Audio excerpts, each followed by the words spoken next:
Hello, my dear students. How are you all? Today we are going to discuss about the third applications of Gauss law. So, the third application is the electric field due to infinite plane charged thin sheet using Gauss law. In the first application, we discussed about electric field due to a charged spherical shell. And in the second application, we discussed about the electric field due to the infinitely long straight charged wire. Okay. And now in the third application, let us discuss the electric field due to a thin infinite plane charged sheet. तर या ठिकाणी आपल्याला एक charge sheet घ्यायचं आहे. तर एक charge शीटनं electric फील्डला equation आपल्याला डिराईव्ह करायचं आहे गॉस लॉ उपयोग करून. ठीक आहे. तर चला आपण स्टार्ट करूयात. The electric field due to infinite plane charge thin sheet using Gauss law. Okay, so to derive the equation of electric field due to a charged sheet, let us consider and sheet of infinite length. But here in board I am showing it having a finite length, so we need to consider that. तर आता आपल्याकडे एक sheet आहे. Okay, sheet okay infinite आहे. आपण infinite इथे बोर्डवर दाखवायचं आपल्याला एक फायनाइट दाखवत आहे मी बोर्डवर. समजा हे इन्फायनाइट डायमेन्शनचं एक शीट आहे. ठीक आहे. तर एक शीट आहे. हे शीट कसं आहे? हे चार्ज शीट आहे. It is a charge one. So if the sheet gate charge, तर असं एक मेटालिक शीट आहे आपल्याकडे. ह्या मेटालिक शीटला जेव्हा आपण चार्ज करू तेव्हा सगळे चार्जेस जे आहेत शीटच्या हे दोन्ही सरफेसला, शीटला दोन फेस आहेत इथे, तर हे दोन्ही फेसेसवर, हे दोन्ही एरियावर चार्जेस इक्वली डिस्ट्रीब्यूट होतील. तर या ठिकाणी हे एक फेस आहे आणि याच्या मागचे एक फेस आहे. तर दोन्हीकडे चार्जेस जे आहेत ते इक्वली डिस्ट्रीब्यूट होतील. तर समजा आता मी ह्या शीटला पॉझिटिव्ह चार्ज देऊन चार्ज केलो, तर सगळे चार्जेस जे आहेत या शीटवर अशा पद्धतीने इथे डिस्ट्रीब्यूट होतील ह्या फेसवर. तर हे आहे आपलं एक चार्ज शीट. ओके. तर ह्या ठिकाणी ह्या फेसला असे चार्जेस जमा झालेत आणि ज्या मागच्या फेसलाही चार्जेस डिस्ट्रीब्यूट होतात, एक युनिफॉर्मली डिस्ट्रीब्यूट होतात. ठीक आहे. So this is and charge sheet. So as you know, while using the Gauss law, we have to follow some stages we have to follow, some steps we have to follow. So what is the step that is? In the first step, we have to consider a charged body. So we have a charged sheet. So what is the next step? Next step of using Gauss law. So the next step is we have to imagine an Gaussian surface symmetrical to the body. जसं की आपण last क्लासमध्ये काय केलं होतं, एक spherical body घेतला होता. तर आपल्या गॉस लॉ उपयोग करण्यासाठी थोडे स्टेप्स आहेत. स्टेप वाईज आपल्याला गॉस लॉ कसा अप्लाय करायचा आहे इलेक्ट्रिक फील्ड फाइंड आउट करण्यासाठी. तर फर्स्ट आपल्याला एक बॉडी कन्सिडर करायचं आहे, चार्ज बॉडी. फर्स्ट स्टेपमध्ये चार्जेस आहेत आपल्याकडे. सेकंड स्टेप काय आहे, तर ते जे बॉडी आहे त्याला आपल्याला गॉस लॉ जर उपयोग करायचा असेल तर चार्जेस कसे असले पाहिजेत? चार्जेस क्लोज्ड असले पाहिजेत, क्लोज सरफेस अँड क्लोज असले पाहिजेत एका क्लोज सरफेसने.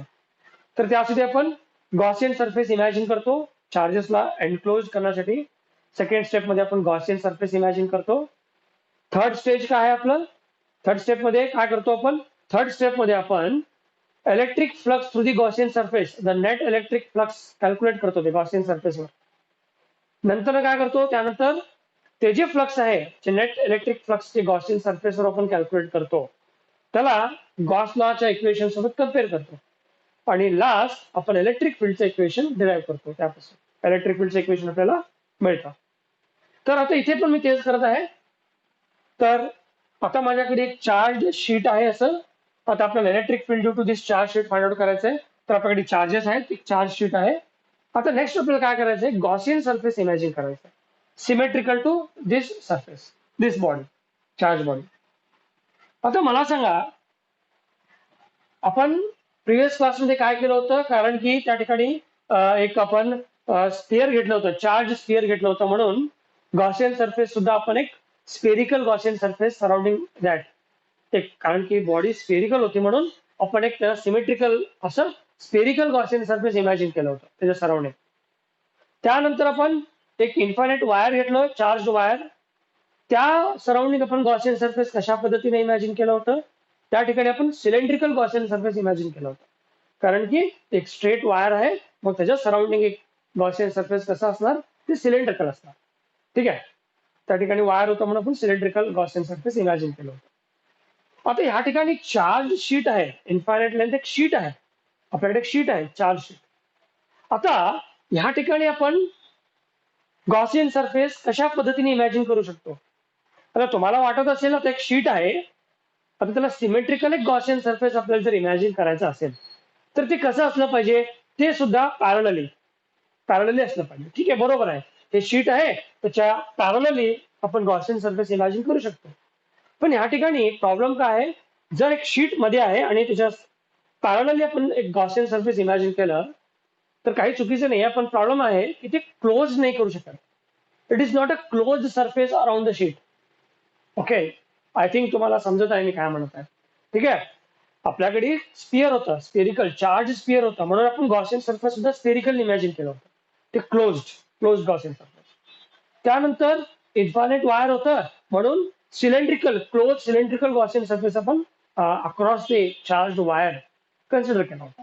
पण इथे इन्फायनाइट शीट आहे, तर या शीटच्या दोन्ही बाजूला पॅरलली जर आपण गॉसियन सरफेस इमॅजिन केलं तर काही प्रॉब्लेम नाहीये.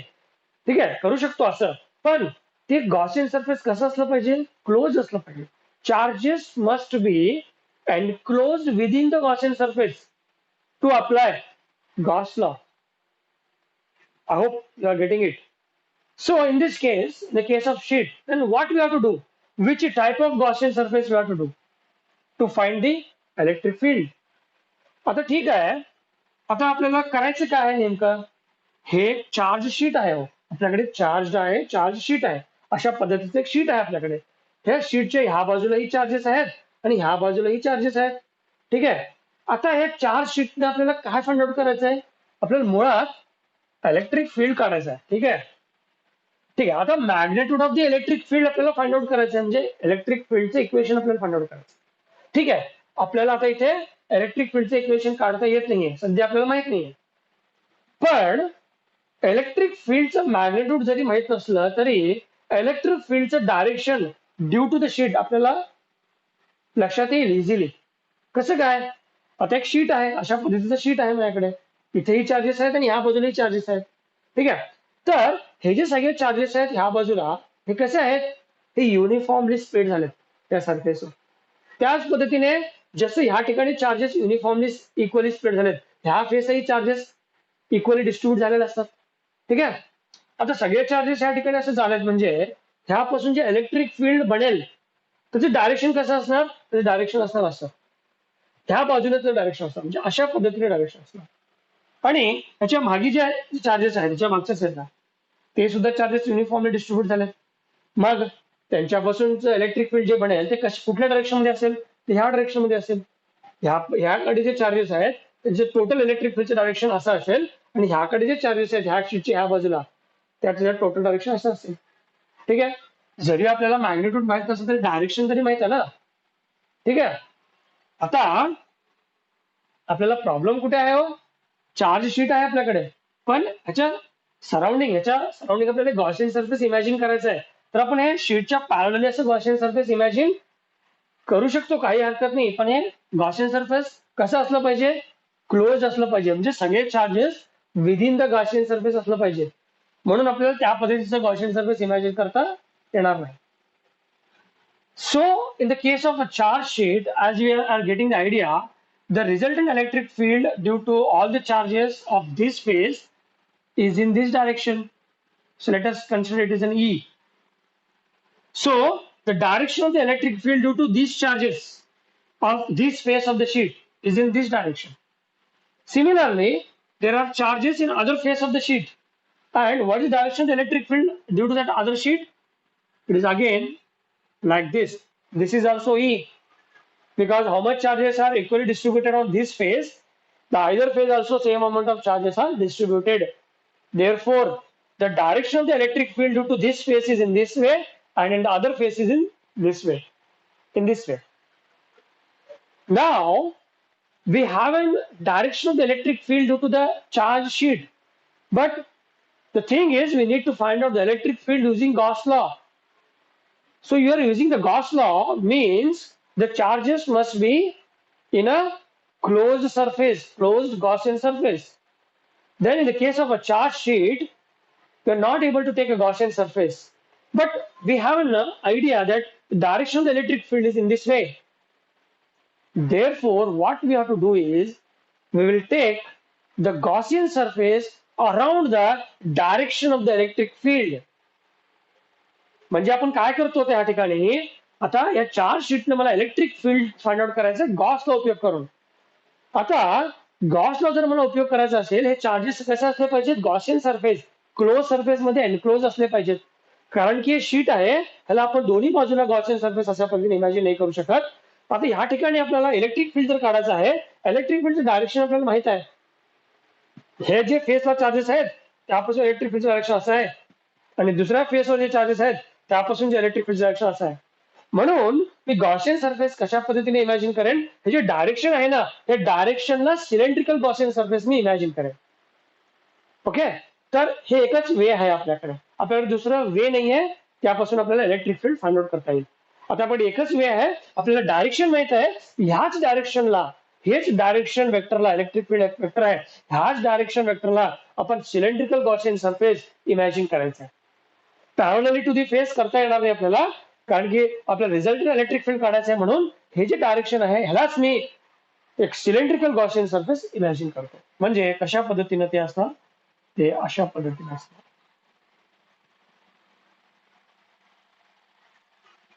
तर ह्या ठिकाणी एक सिलेंड्रिकल गॉसियन सरफेस मी इमॅजिन केलं. सॉरी,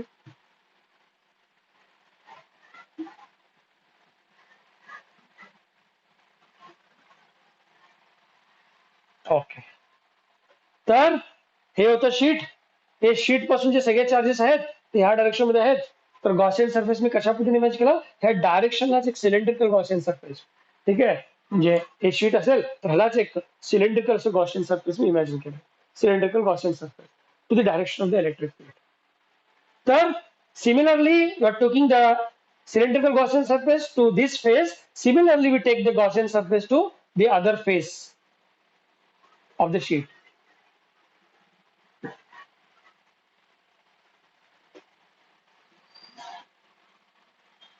तर या ठिकाणी डायरेक्शन ठीक आहे मी परत एकदा काढतो.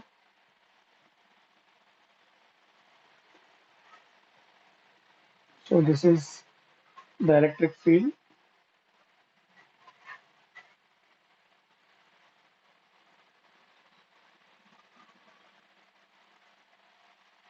Oh.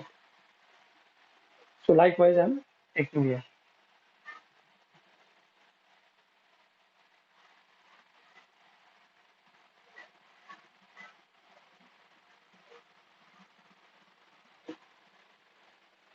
Okay. So this is the thing.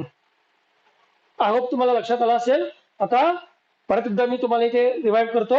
आता ह्या ठिकाणी हे फेस आहे एक शीट आहे ह्या ठिकाणी चार्जेस आहेत त्याच्या मागच्या बाजूला चार्जेस आहेत. तर ह्या चार्जेस पासून जे इलेक्ट्रिक फील्ड असेल ते ह्या डायरेक्शन मध्ये असेल आणि ह्या बाजूला जे चार्जेस आहेत त्याच्यापासून जे इलेक्ट्रिक फील्ड असेल ते ह्या डायरेक्शन मध्ये असेल. म्हणून मी काय केलं ते डायरेक्शनलाच मी काय केलं Gaussian surface cylindrical Gaussian surface along the direction me imagine केलं. हे एकच वे आहे आपल्याकडे. तर हे झालं आपलं Gaussian surface.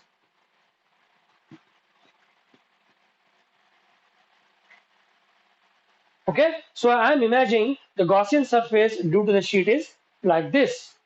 Okay, so what the idea about taking the Gaussian surface like this is the Gaussian surface encloses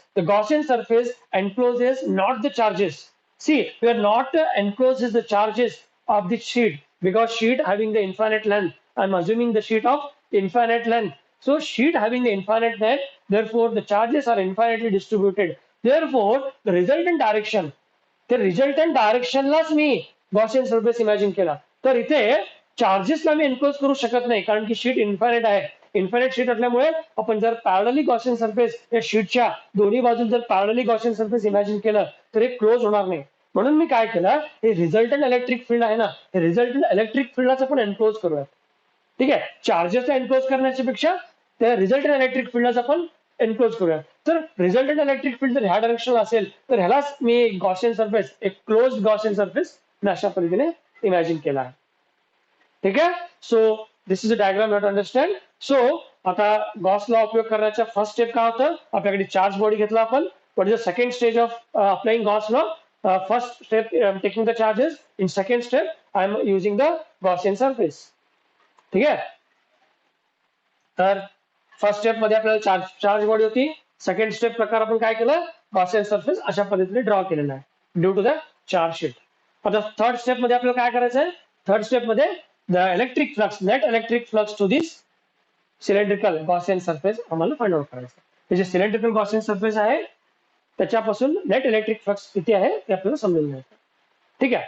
तर ह्या ठिकाणी मी काय करतो, to find the electric flux due to this Gaussian surface I am taking 3 area element. Okay, so this is a sheet and this kind of Gaussian surface I am imagining. So here I am consider three important 3 area element I am considering due to the Gaussian surface. So the first element I am considering is this one. हे जे face आहे त्याला आपण म्हणूया face 1. Face 1. Face 1. हे जे face 1 आहे म्हणजे काय, हे जे फेस आहे ह्या शीटचे, हे जे फेस आहे, हे जे बाजू आहे ह्याच्यापासून एक मी गॉसियन सरफेस असं सिलेंड्रिकल इमॅजिन केलं. हे सिलेंडरचे जे इकडलं फेस आहे याला म्हणून फेस 1 आणि ह्यालाच मी एक एरिया एलिमेंट म्हणून कन्सिडर करणार आहे. तर हेच आपलं एक छोटस एरिया एलिमेंट. त्यापासून ह्या एलिमेंट मधून इलेक्ट्रिक फील्ड कसं पास व्हायला, ह्या डायरेक्शनला पास व्हायला.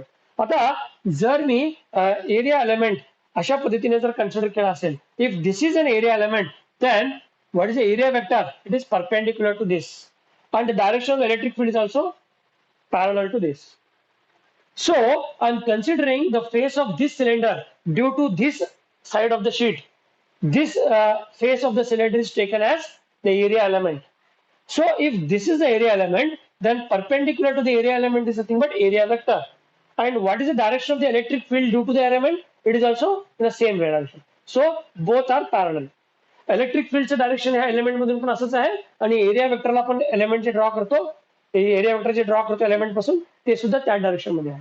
ते दोन्ही पॅरलल आहे. तर ह्या फेस 1 ला मी एक फर्स्ट एरिया एलिमेंट घेतो आणि ह्या ठिकाणी आपण अजून करूयात the electric flux due to this element. ह्यापासून जे इलेक्ट्रिक फील्ड लाईन पास व्हायला त्याला म्हणतो आपण इलेक्ट्रिक फ्लक्स.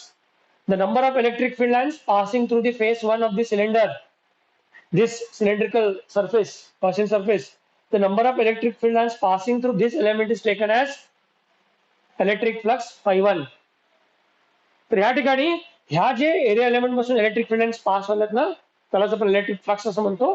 तर ह्या एलिमेंट पासून जे फ्लक्स असेल त्याला मी घेईन phi1 due to this side of the sheet.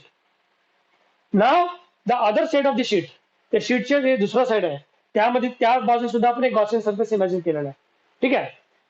So हे जे फेस आहे दुसऱ्या बाजूचे जे सिलेंडर आहे त्याचे जे फेस आहे त्याला मी सेकंड एलिमेंट असं कन्सिडर करणार, कारण की इकडे पण चार्जेस आहेत, इकडे पण इलेक्ट्रिक फील्ड बनत आहे, हे इलेक्ट्रिक फील्ड सुद्धा ह्या गॉसियन सरफेस मधून अशा पद्धतीने पास होत आहे, मग इथेही इलेक्ट्रिक फ्लक्स असणार. ठीक आहे. तर हे जे फेस 2 आहे,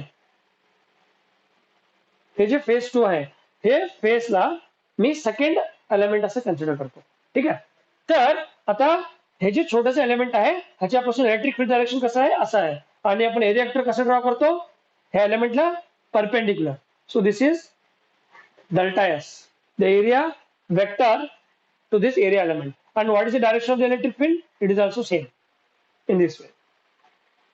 Okay, so I'm considering this phase 2 as one of the area element because this side also there is an electric field.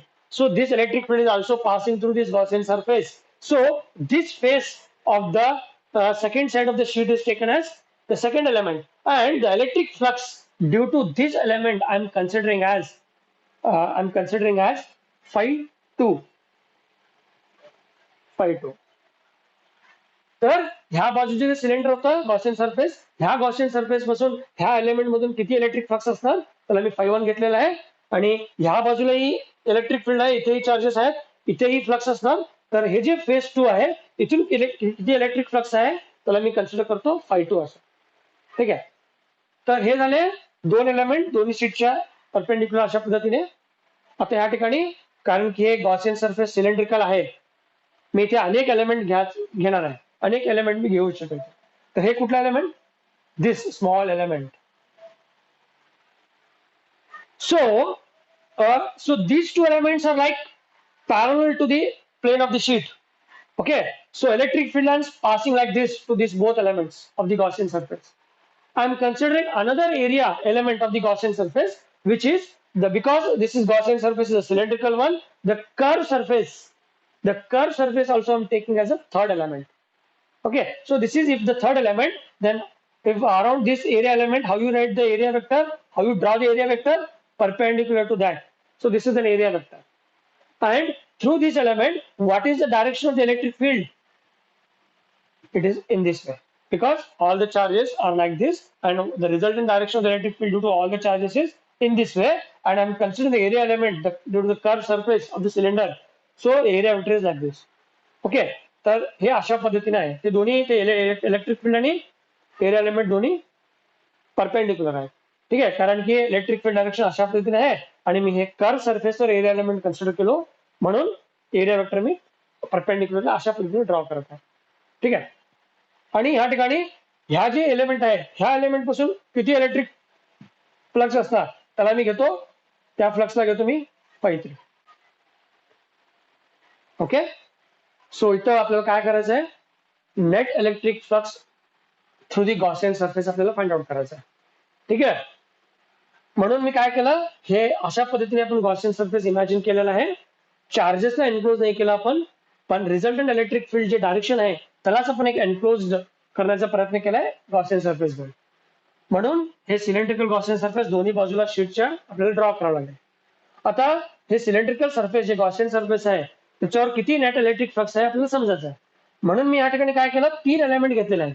ह्या बाजूला सिलेंडर आहे, फेसच्या त्या बाजूला इलेक्ट्रिक फील्ड आहे, म्हणून तिथे पण सिलेंडर आपल्याला इमॅजिन करायचं आहे, सिलेंड्रिकल गॉसियन सरफेस.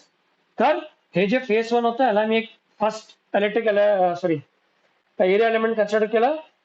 तर एरिया एलिमेंट जर हे असं असेल तर हे एरिया वेक्टर परपेंडिक्युलरली असं असेल आणि इलेक्ट्रिक फील्ड डायरेक्शन सुद्धा त्याच बाजूने अशा पद्धतीने. आणि एक मी एरिया एलिमेंट कन्सिडर केलं इथे, कारण की तिकडे पण इलेक्ट्रिक फील्ड आहे, म्हणून ते एरिया एलिमेंट जर असं असेल तर एरिया वेक्टर मी असं ड्रॉ करेन परपेंडिक्युलरली आणि direction of the electric field सुद्धा त्याच बाजूने. आणि एक एरिया एलिमेंट मला कन्सिडर करायचं आहे ते कुठल्या बाजूला, ते जे कर्व सरफेस आहे सिलेंडरचं त्याच्या बाजूला. तर जर अशा पद्धतीने मी छोटे एरिया एलिमेंट घेतला असेल तर हे झालं एरिया वेक्टर परपेंडिक्युलर आणि हे एलिमेंट पासून direction of the electric field कसं आहे या बाजूला. ठीक आहे, तर 3 फ्लक्स मी कन्सिडर केले. So if I'm considering the 3 fluxes through the Gaussian surface, then the net electric flux, the total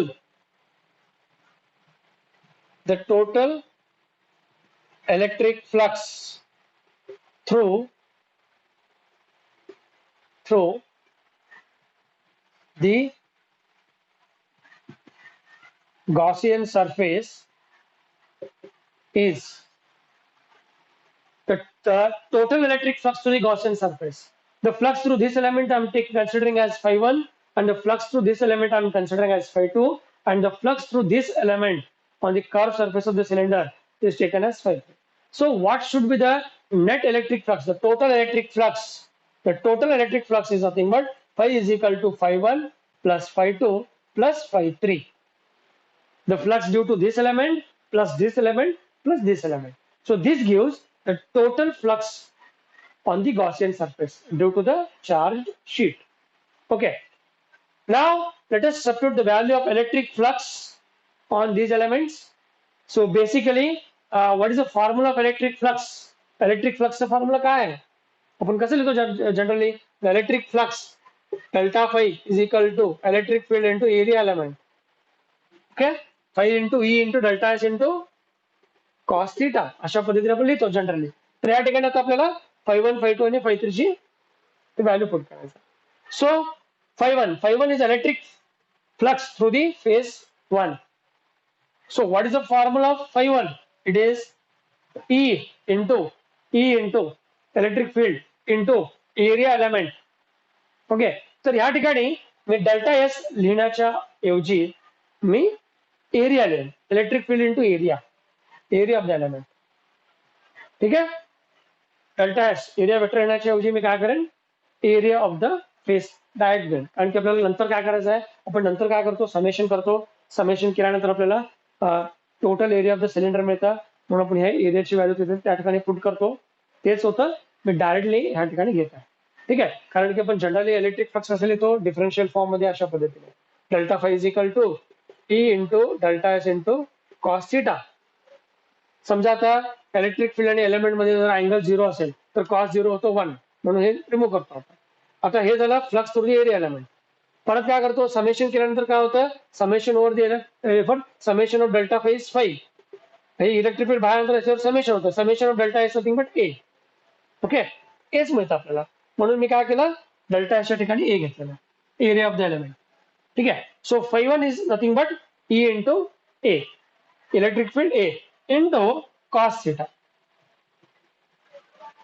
So theta is the angle between area element and electric field.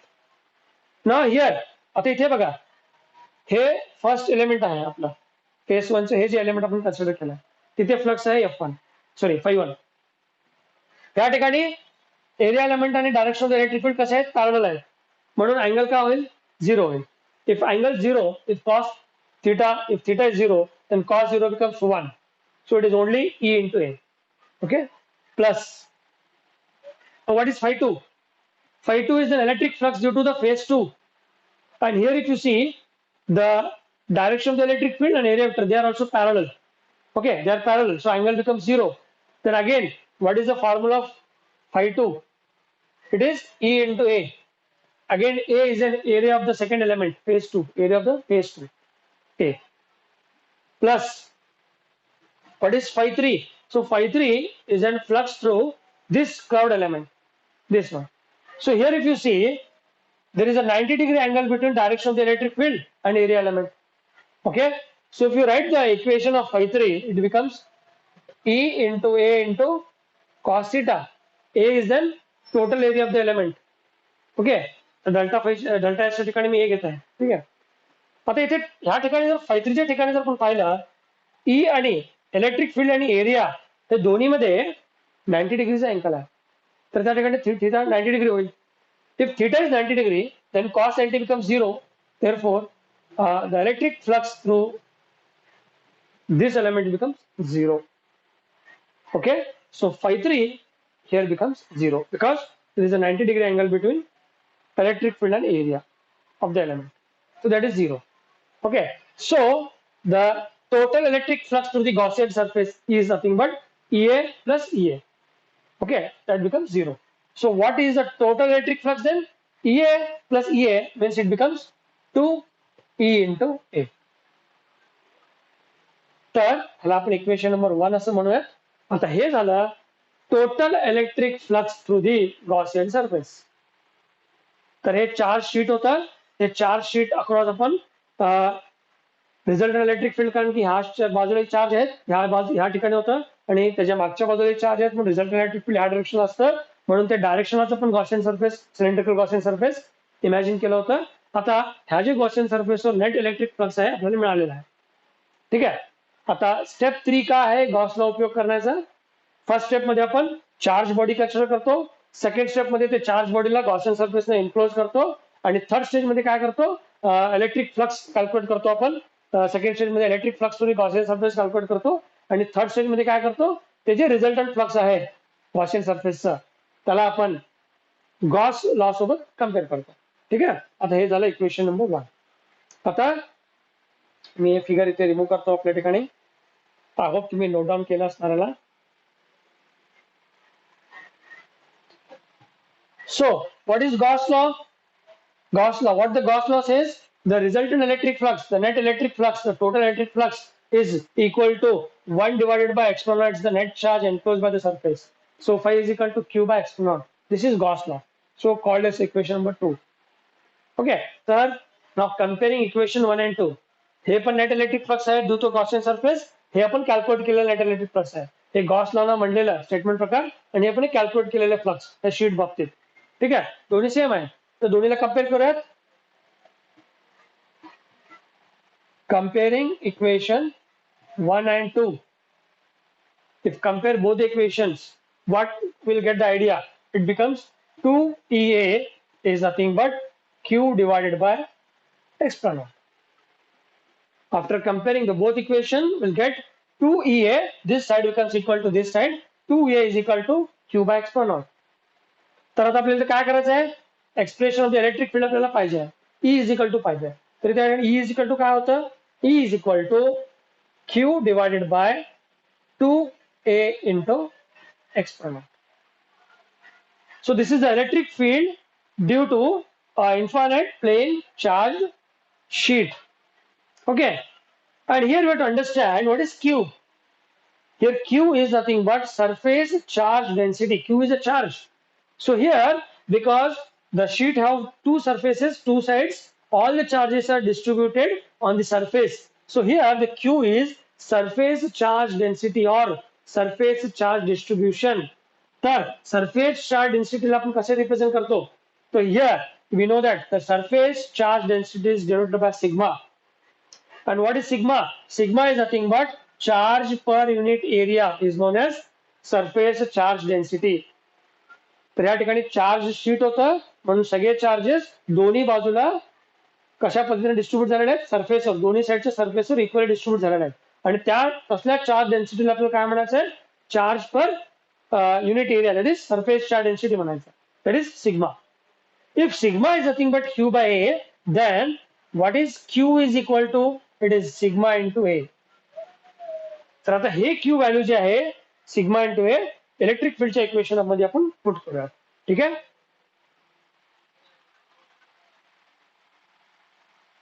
तर जेव्हा हे ई आपण या ठिकाणी put करू तर आपल्याला काय मिळेल? E is equal to Q. What is Q? Q nothing but sigma into A. It is sigma into A divide by 2a into X plus. तर या ठिकाणी आपण सिम्प्लिफाय करू शकतो. A get cancel here. So here E is equal to sigma divided by 2 into x plus naught. So this is the formula of electric field due to an infinite charge plane sheet. Okay, it is E is equal to sigma divided by 2 into x plus naught. Okay, तर इथे sigma काय आहे? Surface charge density, charge per unit area sigma. आणि इथे x plus not काय आहे? Permittivity of free space. Okay, तर आपण जर एक चार्ज शीट असं कन्सिडर केलं तर दोन्ही बाजून जर एअर असेल, फ्री स्पेस असेल, एअर किंवा व्हॅक्युम, तर तेव्हा हे सिग्मा त्याची परमिटिव्हिटी व्हॅल्यू असणार. ठीक आहे. तर हे झालं एक्सप्रेशन ऑफ इलेक्ट्रिक फील्ड. इथे तुम्हाला एक गोष्ट लक्षात ठेवायचं आहे. The electric field due to an infinite charge plane sheet is not depends on the distance from the sheet. तर या ठिकाणी आर टर्मच नाही आपल्याकडे. आर आहे का? म्हणजे मला म्हणायचं काय आहे आपल्याला, इथे तुम्ही लक्षात ठेवा. मला हे म्हणायचं आहे, आता माझ्याकडे एक शीट आहे, अशा पद्धतीने शीटला मी चार्ज केला. ठीक आहे. हे शीटला जेव्हा मी चार्ज करतो तर सगळे चार्जेस काय होतात? मी जसं सांगितलं तुम्हाला अगोदर, ह्या बाजूचे शीटचे ह्या बाजूला आणि ह्या बाजूला इक्वली डिस्ट्रीब्यूट होतात. तर मला काय म्हणायचं आहे, या ठिकाणी आर टर्म नाही आहे, इथे आर. तर जे रिझल्टंट इलेक्ट्रिक फील्ड आहे ते शीट पासून कुठल्या डिस्टन्स आहे त्याच्यावर डिपेंड नाही आहे. म्हणजे हे शीट पासून, समजा ह्या पॉईंट पासून मी कितल्या आर डिस्टन्सला चाललो, किती इलेक्ट्रिक फील्ड आहे आर वर डिपेंड नाही आहे. It does not depends on this distance from the sheet. Okay, so it not depends on the distance from the sheet. You have to understand दिस.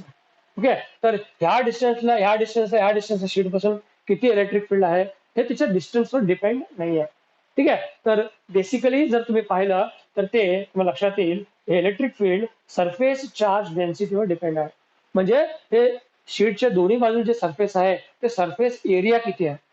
समजा ह्या शीटचं ह्या सरफेस एरिया खूप आहे, तर खूप सारे चार्जेस जमा होतील त्या ठिकाणी. ठीक आहे. तर चार्ज डेन्सिटी, तर charge per unit area of the surface, त्याच्यावर इलेक्ट्रिक फील्ड डिपेंड आहे. हे डिस्टन्सवर डिपेंड नाही आहे. शीट पासून तुम्ही किती डिस्टन्स आहे, किती इलेक्ट्रिक फील्ड आहे त्याच्यावरती, कारण की ते डिस्टन्सवर डिपेंड नाहीये, ते सरफेस चार्ज डेन्सिटीवर डिपेंड आहे. आणि नेक्स्ट जर आपण पाहिलं, नेक्स्ट आपण सांगायचं म्हणलं तर ते परमिटिव्हिटी ऑफ फ्री स्पेसवर डिपेंड आहे. ठीक आहे, ते शीटच्या ह्या बाजूला एअर आहे का व्हॅक्यूम आहे, शीटच्या दोन्ही बाजूला काय आहे, कुठल्या मीडियम मध्ये ती शीट आहे, त्याच्यावरती मीडियमवर डिपेंड असते. ठीक आहे, तर हे आपण त्याचं डिटेल्स स्टडी आपण नीट क्लासमध्ये करूया. ठीक आहे, ह्याच्या इक्वेशनचं डिटेल्स स्टडी. ठीक आहे, होप तुम्हाला हे समजलं असेल. तर हे झालं आपलं थर्ड ऍप्लिकेशनचं कास्ट. तर या ठिकाणी तिन्ही ऍप्लिकेशन्स जर तुम्हाला थिअरी पॉईंट ऑफ व्ह्यू जर पाहिलं, खूप इम्पॉर्टंट आहेत. एक डेरिव्हेशन तुम्हाला 5 मार्क्सला येऊ शकतं. ठीक आहे, तर हे तुम्ही तुमचं बुक रेफर करा किंवा कुठल्याही दुसरं रेफर करून तुम्ही त्याचं डेरिव्हेशन सॉल्व्ह करण्याचा प्रयत्न करा. ठीक आहे, तर हे होतं 3 ऍप्लिकेशन्स ऑफ गॉस. आता ह्यापुढे आपण आपल्या नेक्स्ट क्लासकडे जाणार आहोत. त्या ठिकाणी आपण इलेक्ट्रिक पोटेन्शियल म्हणजे काय ते बघूया. आय होप तुम्हाला हे समजलं असेल.